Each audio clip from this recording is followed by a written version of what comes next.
마태복음 12장 1절로 50절 말씀까지 저와 여러분들 한 절씩 교독하도록 하겠습니다. 제가 먼저 1절 읽겠습니다.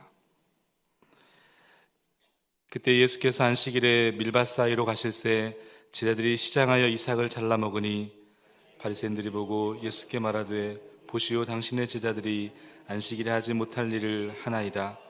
예수께서 이르시되 다윗이 자기와 그 함께한 자들이 시장할 때에 한 일을 읽지 못하였느냐? 그가 하나님의 전에 들어가서 제사장 외에는 자기나 그 함께한 자들이 먹어서는 안 되는 진설병을 먹지 아니하였느냐? 또 안식일에 제사장들이 성전 안에서 안식을 범하여도 죄가 없음을 너희가 율법에서 읽지 못하였느냐? 내가 너에게 이르노니 성전보다 더 큰 이가 여기 있느니라. 나는 자비를 원하고 제사를 원하지 아니하노라 하신 뜻을 너희가 알았더라면 무죄한 자를 정죄하지 아니하였으리라. 인자는 안식일의 주인이라 하시니라. 거기에서 떠나 그들의 회당에 들어가시니 한쪽 손 마른 사람이 있는지라. 사람들이 예수를 고발하여 하여 물어 이르되 안식일에 병 고치는 것이 옳으니이까? 예수께서 이르시되 너희 중에 어떤 사람이 양 한 마리가 있어 안식일에 구덩이에 빠졌으면 끌어내지 않겠느냐? 사람이 양보다 얼마나 더 귀하냐? 그러므로 안식일에 선을 행하는 것이 옳으니라 하시고, 이에 그 사람에게 이르시되 손을 내밀라 하시니 그가 내밀매 다른 손과 같이 회복되어 성하더라. 바리새인들이 나가서 어떻게 하여 예수를 죽일까 의논하거늘 예수께서 하시고 거기를 떠나가시니 많은 사람들이 따르는지라. 예수께서 그들의 병을 다 고치시고 자기를 나타내지 말고 경고하셨으니, 이는 선지자 이사야를 통하여 말씀하신 바 보라, 내가 택한 종 곧 내 마음을 기뻐하는 바 내가 사랑하는 자로다. 내가 내 영을 그에게 줄 터이니 그가 심판을 이방에 알게 하리라. 그는 다투지도 아니하며 들레지도 아니하리니 아무도 길에서 그 소리를 듣지 못하리라. 상한 갓대를 꺾지 아니하며 꺼져가는 심지를 끄지 아니하기를 심판하여 이길 때까지 하리니, 또한 이방들이 그의 이름을 바라리라 함을 이루려 하심이니라. 그때 귀신 들려 눈 멀고 말 못하는 사람을 데리고 왔거늘 예수께서 고쳐주심에 그 말 못하는 사람이 말하여 보게 된지라. 무리가 다 놀라 이르되 이는 다윗의 자손이 아니냐 하니, 바리새인들은 듣고 이르되 이가 귀신의 왕 바알세불을 힘입지 않고는 귀신을 쫓아내지 못하느니라 하거늘 예수께서 그들의 생각을 아시고 이르시되 스스로 분쟁하는 나라마다 황폐하여질 것이요 스스로 분쟁하는 동네나 집마다 서지 못하리라.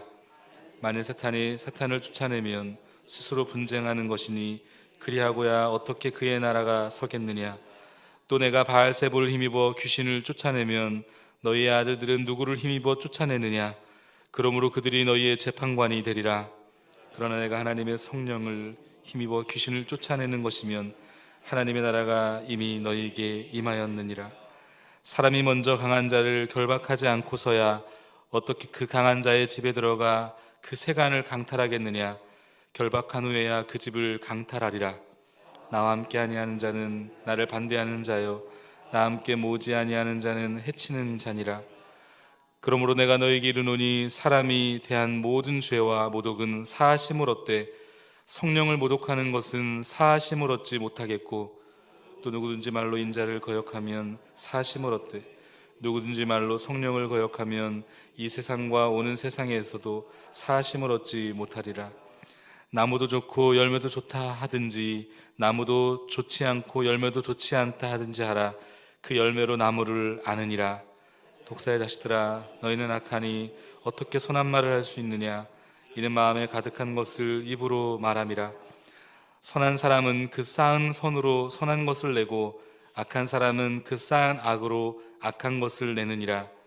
내가 너에게 이르노니 사람이 무슨 유익한 말을 하든지 심판날에 이에 대하여 신문을 받으리니 내 말로 의롭다함을 받고 내 말로 정죄함을 받으리라. 그때 서기관과 바리새인 중 몇 사람이 말하되 선생님이여 우리에게 표적 보여주시기를 원하나이다. 예수께서 대답하여 이르시되 악하고 음란한 세대가 표적을 구하나 선지자 요나의 표적밖에는 보일 표적이 없느니라. 요나가 밤낮 사흘 동안 큰 물고기 뱃속에 있었던 것 같이 인자도 밤낮 사흘 동안 땅속에 있으리라. 심판 때에 니느웨 사람들이 일어나 이 세대 사람을 정죄하리니 이는 그들이 요나의 전도를 듣고 회개하였음이거니와 요나보다 더 큰 이가 여기 있으며 심판 때에 남방 여왕이 일어나 이 세대 사람을 정죄하리니 이는 그가 솔로몬의 지혜로운 말을 들으려고 땅 끝에서 왔음이거니와 솔로몬보다 더 큰 이가 여기 있느니라. 더러운 귀신이 사람에게서 나갔을 때에 물 없는 곳으로 다니며 쉬기를 구하되 쉴 곳을 얻지 못하고 이르되 내가 나온 내 집으로 돌아가리라 하고 와보니 그 집이 비고 청소되고 수리되거늘 이에 가서 전보다 더 악한 귀신 7을 데리고 들어가서 거하니 그 사람의 나중 형편이 전보다 더 심하게 되느니라. 이 악한 세대가 또한 이렇게 되리라. 예수께서 우리에게 말씀하실 때에 그의 어머니와 동생들이 예수께 말하려고 밖에 섰거든.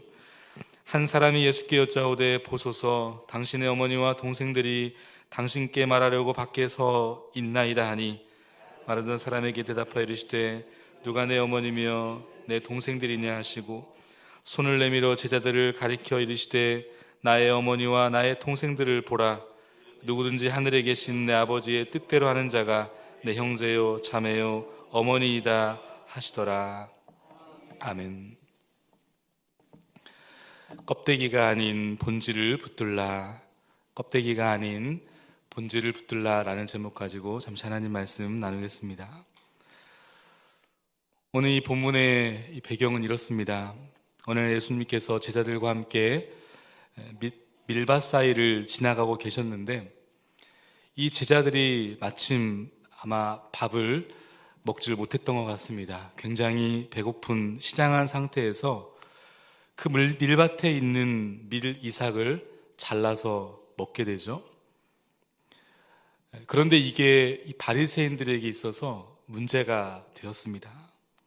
그날이 오늘 본문에 보면 1절에 보면 안식일이었다라고 기록하고 있습니다. 그날이 안식일인 것을 이 바리새인들이 알게 되었는데 그러자 득달같이 참지 못하고 예수님께 항의하기 시작합니다. 왜 당신네 제자들은 안식일을 범하는가? 오늘 우리는 이 본문을 통하여서 본질이 아닌 껍데기를 붙들고 신앙생활을 할 때 나타나는 몇 가지의 특징을 발견할 수 있습니다. 그 첫 번째는 본질이 아닌 껍데기를 붙들고 신앙생활하는 자들에게 나타난 첫 번째 특징은 비난과 정죄가 많다는 겁니다. 오늘 본문 1절과 2절 말씀인데 우리 같이 한번 읽겠습니다. 1절 2절 시작. 그때 예수께서 안식일에 밀밭 사이로 가실새 제자들이 시장하여 이삭을 잘라 먹으니 바리새인들이 보고 예수께 말하되 보시오 당신의 제자들이 안식일에 하지 못한 일을 하나이다. 아멘. 여러분 지금 이 본문에 등장하고 있는 이 바리새인들이 지금 그저 우연히 예수님이 지나가시는 그 길을 지나고 있는 것일까요? 아니면 이 예수님이 그리고 이 제자들이 실수를 하거나 혹은 잘못을 저지르진 않았는가 하면서 감시하고 있는 것은 아닐까? 물론 오늘 이 성경의 본문에서 이것을 정확하게 드러내고 있지 않기 때문에 정확하게 말씀을 드릴 수 없으나 그러나 이 계속되어지는 이 바리새인들의 행태를 보면 후자가 좀 근접해 보입니다. 이 바리새인들은 예수님과 제자들을 지금 감시하고 있는 것 같습니다. 여러분 이런 신앙생활이 얼마나 피곤하겠습니까? 본질을 놓치고 신앙생활 하다 보면 오늘 우리도 이런 바리새인들과 같은 모습을 가지고 신앙생활을 할 수가 있습니다. 사는 게 너무나 피곤해 보이지 않습니까? 날마다 남이 무슨 잘못을 했는지 그러면서 그 남의 잘못된 것을 칼같이 짚어내는 그러면서 남 정죄하기에 바쁘다 보니까 여러분 어떻겠습니까? 오늘 이 본문에 기록된 바리새인들처럼 신앙생활에 전혀 기쁨을 갖지 못합니다. 늘 사람들과 분쟁하고 늘 사람들을 비난하고 정죄하다 보니까 사람들과의 관계 속에서 늘 깨어져 있겠죠. 참으로 피곤한 신앙생활 아닐 수 없습니다. 여러분, 그런가 하면 오늘 이 본문의 이 바리새인들을 보면서 우리는 이 본질을 붙잡지 않고 이 껍데기를 붙들고 있는 신앙생활의 두 번째 특징을 발견하게 되는데, 그 두 번째는 신앙생활이 굉장히 기계적이고 그리고 습관적일 수 있다는 것입니다. 오늘 본문 5절 말씀인데, 우리 5절 말씀을 한번 읽겠습니다. 5절 시작. 또 안식일에 제사장들이 성전 안에서 안식일을 범하여도 죄가 없음을 너희가 율법에서 읽지 못하였느냐. 지금 우리 예수님께서 바리새인들을 향하여 말씀하시고 계시는 겁니다. 안식일에도 제사장들은 하나님께 예배하기 위하여서 일을 했다는 겁니다. 그러니까 너희들의 기준에서 봤을 때 그들도 안식일에 죄를 범한 거 아니냐, 예수님께서 이렇게 반문하고 계시는 겁니다. 여러분, 지금 이 바리새인들을 향하여 예수님께서 무엇을 말씀하고 싶었던 것일까요? 안식일이라고 해서 그저 기계적으로 아무것도 하지 않는 것이 아니라는 겁니다. 그게 안식일의 본질이 아니라는 겁니다. 그저 아무 일도 하지 않고 가만히 앉아서 그저 그렇게 안식일을 지킨다고 너희들이 생각하고 있지만, 안식일은 기계적으로 아무 일도 하지 않는 것이 아니라 오히려 더 적극적으로 하나님을 영화롭게 하고 구약의 제사장들처럼 하나님을 예배하는, 하나님을 위하여 하나님이 기뻐하시는 선한 일을 적극적으로 하는 날, 바로 그날이 안식일의 본질이라는 겁니다. 이 본질이 아닌 껍데기를 붙들며 신앙생활 하다 보면, 여러분, 우리는 오늘 이 본문에 기록된 바리새인들과 같이 안식일의 참된 의미를 전혀 이해하지 못한 채 그렇게 피곤한 신앙생활을 할 수가 있습니다. 여러분, 오늘 주님께서 주신 이 안식일의 본질이 무엇이겠습니까? 출애굽기 20장 8절 이하에 보면 하나님께서 안식일에 이 계명을 주시면서 이렇게 말씀하셨습니다. 제가 읽어보겠습니다. 출애굽기 20장 8절. 안식일을 기억하여 거룩하게 지키라. 엿새 동안은 힘써 내 모든 일을 행할 것이나 일곱째 날은 내 하나님 여호와의 안식일인즉 너와 내 아들이나 내 딸이나 내 남종이나 내 여종이나 내 가축이나 내 문 안에 머무는 객이라도 아무 일도 하지 말라. 이것이 하나님께서 이스라엘 백성들에게 주셨던 안식일의 말씀이셨습니다. 그런데 왜 이 안식일을 이들에게 허락하셨는가? 그 이유를 바로 그 다음 구절인 출애굽기 20장 11절 말씀에 이렇게 하나님께서 말씀하셨습니다. 이유죠. 왜냐하면 이는 엿새 동안 나 여호와가 하늘과 땅과 바다와 그 가운데 모든 것을 만들고 일곱째 날에 쉬었습니다. 그러므로 나 여호와가 안식일을 복되게 하여 그날을 거룩하게 하였느니라. 하나님께서 이 안식일을 주신 이유를 분명히 설명하시는데, 엿새 동안에 하나님께서 천지를 창조하시고 마지막 날 일곱째 날에 쉬셨다는 겁니다. 그래서 그 안식일의 의미가 창조의 질서가 반영된 날이라는 거죠. 그럼 이것이 무엇을 의미할까요? 그러니까 하나님의 섭리, 하나님의 질서, 창조의 질서는 우리가 바쁜 일상에서 일주일 하루를 매일매일마다 세상 속에서 내게 주어진 일을 열심히 감당을 하다가 그렇게 사회와 가정 속에서, 사회 속에서 열심히 하나님의 영광을 위하여 살다가 하나님이 정하신 그날, 바로 몸된 그리스도의 몸에 함께 모여서 뭐 하라는 거죠?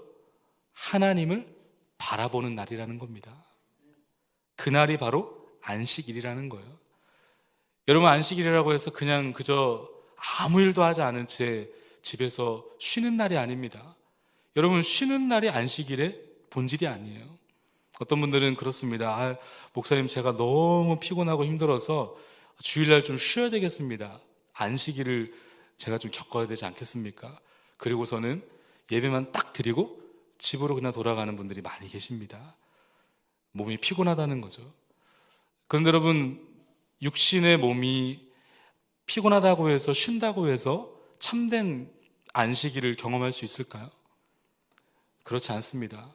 우리의 육신은 영이 담겨 있기 때문에 참된 안식은 영적 안식을 경험해야 육신의 참된 쉼도 따라오는 것입니다. 영적인 안식은 바로 하나님께서 정하신 안식일의 원리, 뭐죠? 하나님을 경험해야 되는 것입니다.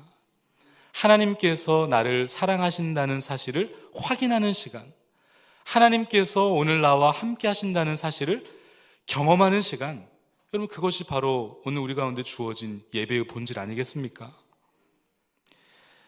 우리 영혼이 그래야 살 수가 있는 것입니다. 일주일 동안 세속적으로 살다 보면, 일주일 동안 세상에 살다 보면 우리는 몸과 영혼이 연약해질 수밖에 없습니다. 그러나 하나님께서 정하신 안식일, 거룩한 날 함께 모여 하나님의 놀라우신 영광을 찬양하며 예배하며 하나님이 나를 사랑하신다는 사실을 확인하고 하나님이 오늘도 일하신다는 사실을 실존적으로 경험하는 예배를 경험할 때 우리의 속사람의 능력이 강건케 되므로 어떻습니까? 일주일에 내게 주어진 세상에서의 사명과 사역을 넉넉하게 감당할 수가 있는 것입니다. 여러분, 이것이 바로 중요한 오늘 우리 가운데 주어진 주일의 의미 아니겠습니까? 오늘 그 사실을 오늘 예수님께서는 분명히 밝히고 계십니다. 오늘 8절에 보면 이렇게 말씀하고 계시죠. 8절 우리 같이 한번 읽어보겠습니다. 8절 시작. 인자는 안식일의 주인이니라 하시니라. 아멘.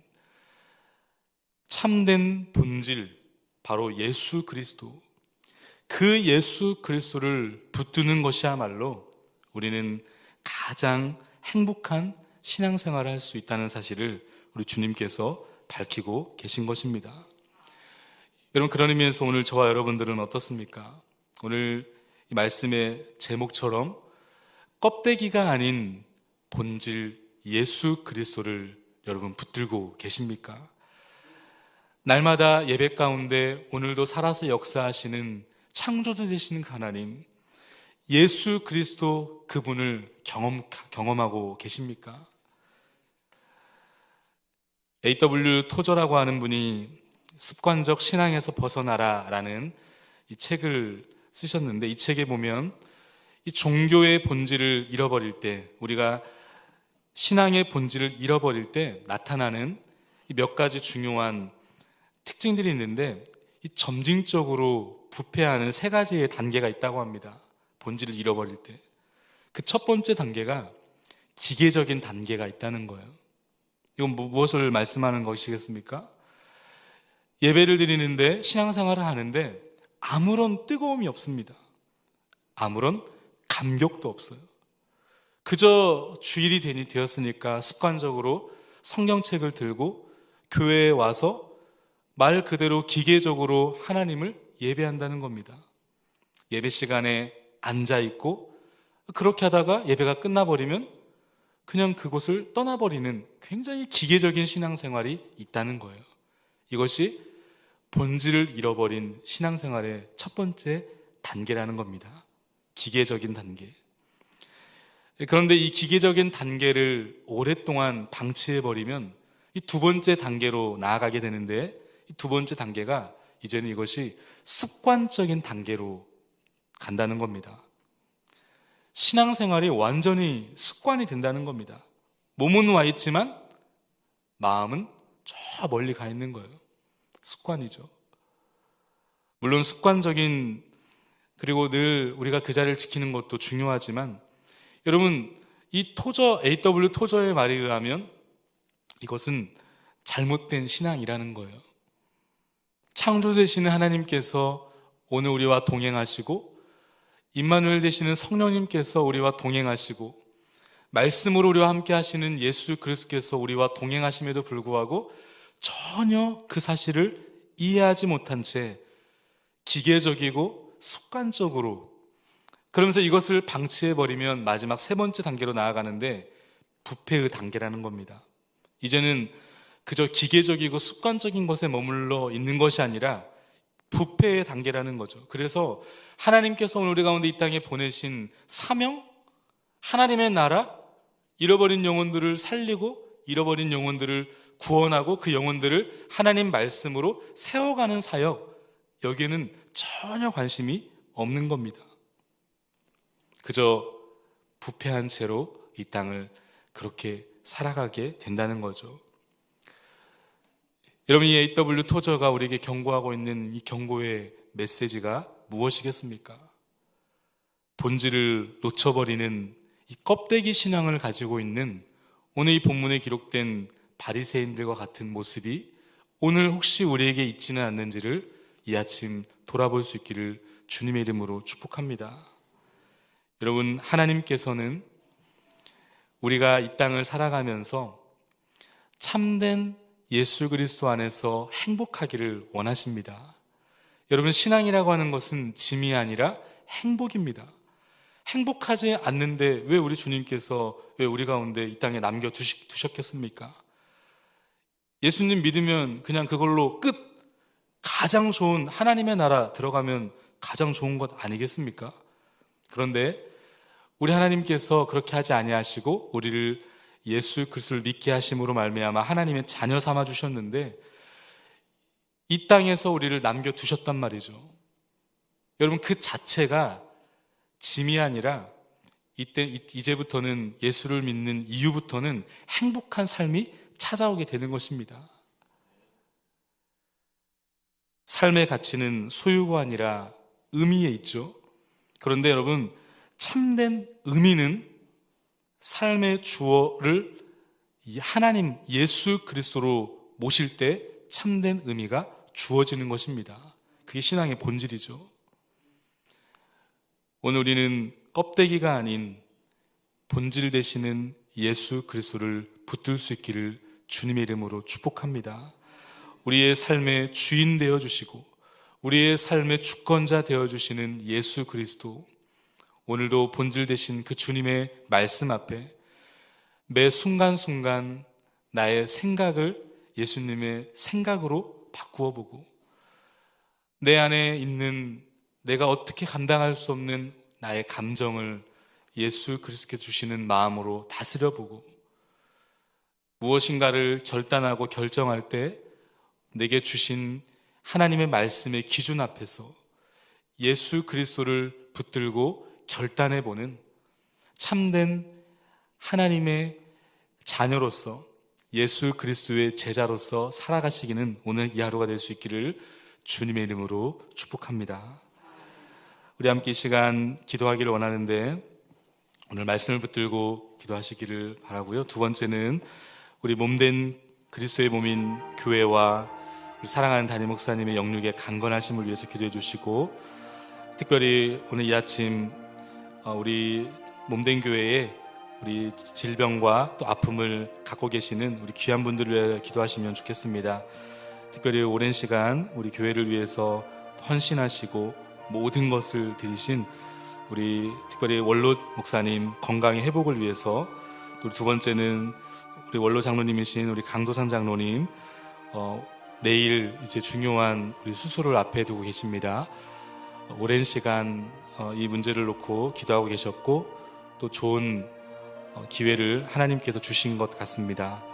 좋은 의사 선생님을 만나게 하셨는데 모든 수술의 과정 가운데 특별히 고관절로 오랜 시간 동안 고생하셨는데요. 우리 내일의 수술을 위해서 모든 수술의 과정 속에 하나님 개입하여 주시고, 특별히 집도하시는 의사 선생님 위에 성령으로 기름 부어 주시고 그 가지고 있는 최고의 의술로 모든 수술을 완벽하게 해낼 수 있도록 도우는 도움의 손길 간호사들의 손을 특별히 기민하게 해달라고, 모든 의료의 장비들이 그리고 모든 몸에 들어가는 약물들이 부작용이 없도록 또 몸의 모든 기능들을 완벽하게 회복할 수 있도록 우리 구체적으로 특별히 우리 사랑하는 강도선 장로를 위해서 기도해 주시고, 이외에도 우리 교회에 많은 우리 환자분들이 계십니다. 특별히 오늘 이 아침은 우리 그분들을 위해서 이름을 불러가면서 우리 기도해 주시면 감사하겠습니다. 우리 시간에 주님의 이름 한번 크게 한번 부르짖고 합심으로 기도하면 하겠습니다. 주여